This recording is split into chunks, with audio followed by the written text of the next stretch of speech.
Akụkọ na-akọ na n'afọ 2021 na ụmụafọ Naịjirịa do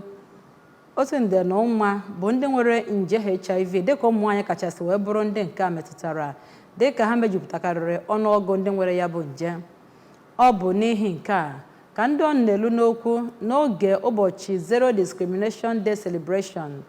emere na Abuja ji wee na-akpọku gọọmenti steeti dịgasị iche iche ka ha tinye ya bụ iwu megidere ikewapụ ndị nwere nje HIV nke afọ 2018 n'ọrụ na steeti 18 ndị fọrọ afọ amalitebeghị ya. Onye ọrụ anyị na Abuja bụ Ekwuyajide kọrọ ya bụ akụkọ ka o si gaa.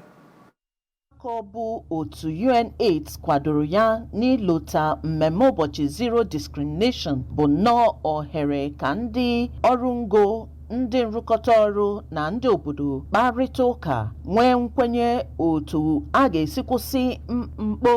na ihere megide ndị bụ nje HIV. N'okwu mmepe ya ka UN8 Country Director Dọkịta Leopold Zenkeng sịrị na ihere na mkpa na-eme ka adịghị ike ndị mmadụ bawanye, napụ ndị mmadụ ohere inweta ọrụ na ikpe nkwụmọtọ. Ọ kwararịrị na agbanyeghị na Naịjirịa nwere agamnihu n'ihe gbasara ịkwụsịnata inweta nje ọhụrụ na ọnwụ sitere na HIV, Naịjirịa ka na-alaghachi azụ n'ihe gbasara ime ihere na ịkpa oke, nke ọ sịrị na enwere ike ịkwụsị ma ọ bụrụ na adọnye iwu megidere ịkpa oke na steeti niile dị na Naịjirịa. Onye okwuru ndị omeiwu nke etiti Tajudeen Abbas bụ onye isi oche kọmitii na-ahụ maka Civil Society na Development, Honorable Victor Obuzel nọchitere anya ya, kwuru mkpa ọ dị ịkwụsị ike megide mkpa oke nke na-emegide ndị mmadụ n'obodo n'ụwa dum. O kwuru na mkpa oke n'agbanyeghị ụdị o siri bịa na-ebute mgbochi na-anapụ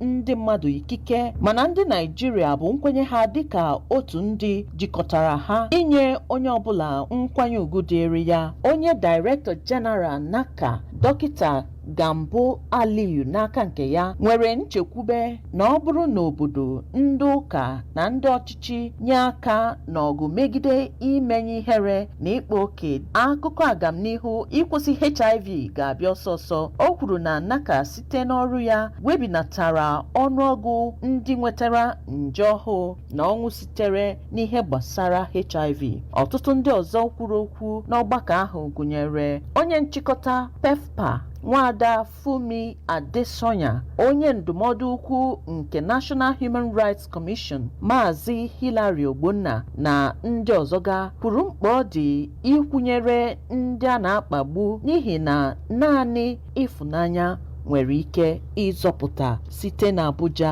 Princess Ekwuyajide, akụkọ ụwa ABS.